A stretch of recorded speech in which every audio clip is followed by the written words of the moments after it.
Bonsoir, bienvenue dans ce troisième épisode de cette magnifique série de vidéos à la recherche de mon style graphique. La semaine passée, j'avais décidé de copier des styles pour trouver le mien. Et aujourd'hui, je vais amener cette étape plus loin en mixant les illustrations que j'ai faites la semaine passée et tout simplement en expérimentant. L'autre fois, à chaque fois que je dessinais des mises en scène entières et du coup, ça me prenait genre littéralement des heures. Et du coup, je me suis dit que ce serait intéressant cette fois-ci de juste dessiner un certain élément. Comme ça, je me concentre que sur cet élément et je le dessine en plein de manières différentes. Donc c'est une autre manière de s'exercer. Je me suis dit que, je sais pas, c'est venu dans ma tête et je me suis dit je suis un génie. Et voilà, tester pour voir qu'est-ce qui me plaît au final. Et on va faire ça ensemble. Let's go. Ah oui, avant de commencer, je fais tout le temps ça. C'est juste que j'ai pu vraiment déjà remarquer après le premier exercice des traits visuels que j'aimerais bien garder. Ça c'est très important de remarquer au fur et à mesure qu'est-ce que tu es sûr ou est-ce que t'es encore pas du tout sûr. Je sais que je veux garder une palette de couleurs assez restreinte, ne pas partir avec plein de dégradés de couleurs différents pour faire des ombrages. Je veux rester avec des aplats,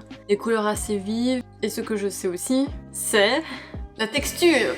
Voilà, vous le savez, dans le deuxième épisode, je l'ai répété au moins 50 fois, j'en suis désolée. Donc c'est un début, mais j'ai encore plein de questions que j'ai envie de résoudre avec cette vidéo. Donc par exemple, est-ce que je veux des contours partout, partiellement ou tout simplement pas du tout? Des contours noirs, de couleurs, quel matériel utiliser, pinceau texturé, quel pinceau? Voilà, je vais peut-être pas répondre à toutes les questions, mais je vais avancer, ça c'est clair. Donc pour le premier test, je vais utiliser l'illustration 2 et l'illustration 3. En gros, je vais faire la troisième illustration que j'ai faite, mais sur Illustrator. Et on va tout de suite commencer sur Illustrator à tout simplement tracer les formes. J'ai déjà fait une petite palette de couleurs ici, je sais pas si je vais la garder, mais en tout cas dans la vidéo, je vais essayer de perfectionner un peu ma future palette de couleurs, qui est très importante pour un style, je trouve.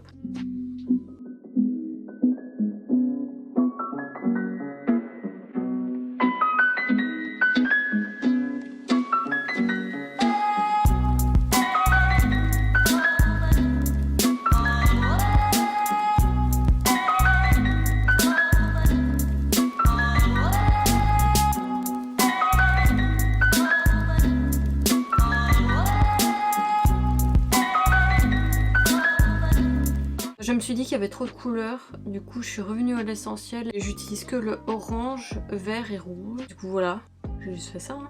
Ah oui, j'ai mis une texture.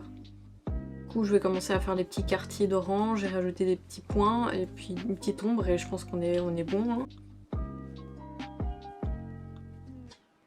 Alors je vais vous montrer un outil que j'ai découvert il y a même pas un jour. Mais bon, ça arrive, hein, on ne peut pas connaître par cœur les logiciels. Cet outil ici qui s'appelle outil largeur. Tu vas sur ta ligne et tu peux l'agrandir juste d'un côté et ça change ma vie.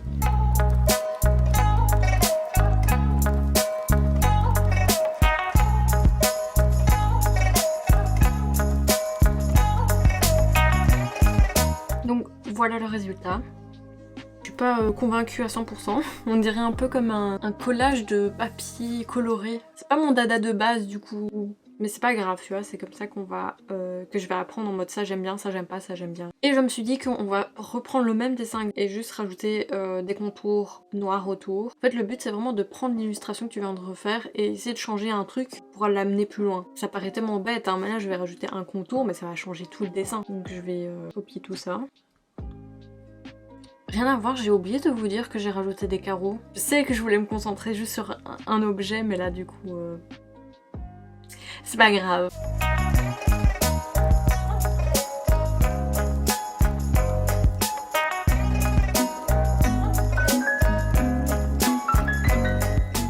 Ok, il n'y a pas photo. Oula, pardon.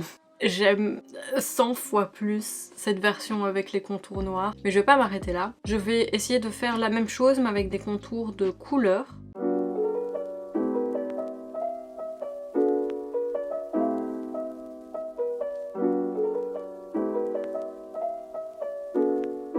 Ah oui non, là entre le contour noir et le contour coloré, ça va être compliqué à choisir parce que j'aime les deux. Et petit fun fact, on peut raconter ma vie passionnante. Depuis que je suis toute petite, je suis fan absolue des loups. Et je le suis toujours. Chaque été, je les relis tous. comme si je les avais jamais lus, et à chaque fois je suis en mode trop bien, mais c'est pas ça que je voulais dire, c'est juste que c'est vraiment la BD où j'aime le plus le dessin, j'aime trop l'univers, j'aime trop tout. Et un jour je me suis vraiment posée, je me suis dit mais en fait qu'est-ce que j'aime vraiment dans ce dessin, qu'est-ce qui fait que c'est vraiment autre chose que les autres BD, et j'ai compris que en fait tout simplement c'est qu'il n'utilise pas des traits noirs, comme j'ai fait ici en fait, il utilise des contours avec la couleur qu'il y a juste en dessous mais plus foncée, et c'est ça qui fait toute la différence je pense. Donc voilà, ça me fait trop penser à ça et je me dis peut-être que j'aime vraiment bien ce style de dessin. On va arrêter là maintenant ce dessin-ci sur Illustrator et on va passer sur Photoshop et je vais redessiner littéralement le même dessin, vous verrez, et juste avec un pinceau, et ce sera des traits un peu plus naturels comme on dit. Celui qui me plaît le plus entre l'Illustrator et le Photoshop, je le prends et je vais encore l'amener plus loin.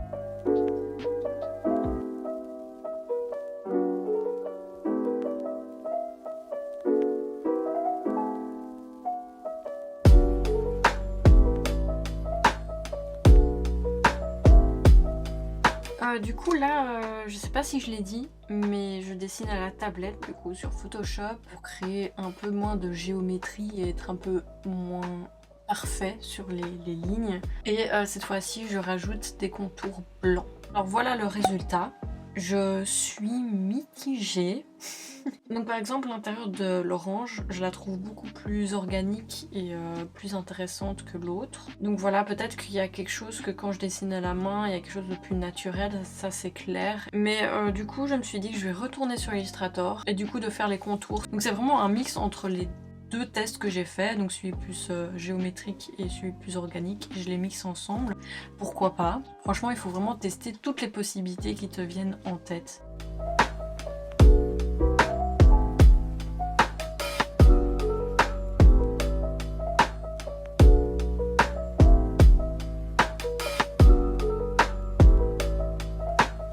Non, je suis pas convaincue.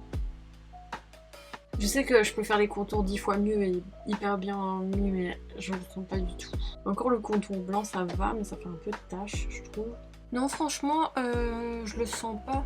Genre là maintenant c'est l'étape où normalement je dois prendre mes préférés et de les amener encore plus loin en amenant une touche à moi. Du coup je vais continuer avec celui-là et je vais amener des choses nouvelles. Apporter ma propre patte artistique dans ce dessin. Alors ma première touche que j'ai envie d'apporter, c'est de jouer avec les traits Illustrator. J'ai téléchargé quelques traits qui sont un peu plus... qui ont plus une texture que juste un trait banal. On va voir si c'est mieux ou pas.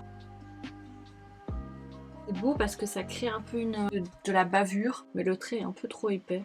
On va le mettre à 75, c'est beaucoup mieux. Quand tu zoomes dessus, c'est super beau la texture. Ok, je garde. Déjà, ça c'est une très bonne nouvelle. Ensuite, qu'est-ce que je voulais rajouter de plus? Oui, un décalage. J'expliquais dans l'autre vlog que, ouais, avant, à l'époque, enfin même encore maintenant, dans les sérigraphies, genre chaque couleur c'est une plaque différente. Donc forcément il y a des décalages parce que tu mets pas la plaque exactement au millimètre près, t'as ton autre plaque avec l'autre couleur, du coup il y a des petits décalages mais qui donnent le charme à la sérigraphie, à la gravure. Et du coup voilà, pourquoi pas, mais comment je vais faire, je ne sais pas.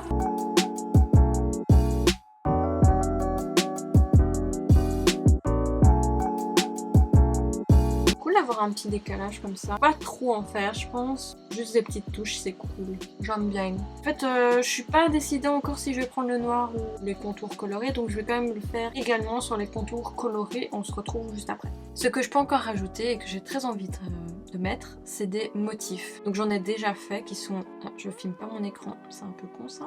Du coup j'ai créé ces motifs-ci, vous pouvez à peine les voir. Tu crées, tu les mets dans ton nuancier, ça fait un petit motif, c'est super. Donc j'ai envie de rajouter ça, mais juste à des petits endroits, genre peut-être aux ombrages. Oh, j'adore la texture. Par exemple ici on peut mettre... Voilà, ici aussi. Ouh, c'est pas moche. Après le motif je pourrais toujours un peu, enfin tout en général je pourrais tout un peu remodeler, mais pour l'instant j'ai ça et je suis contente.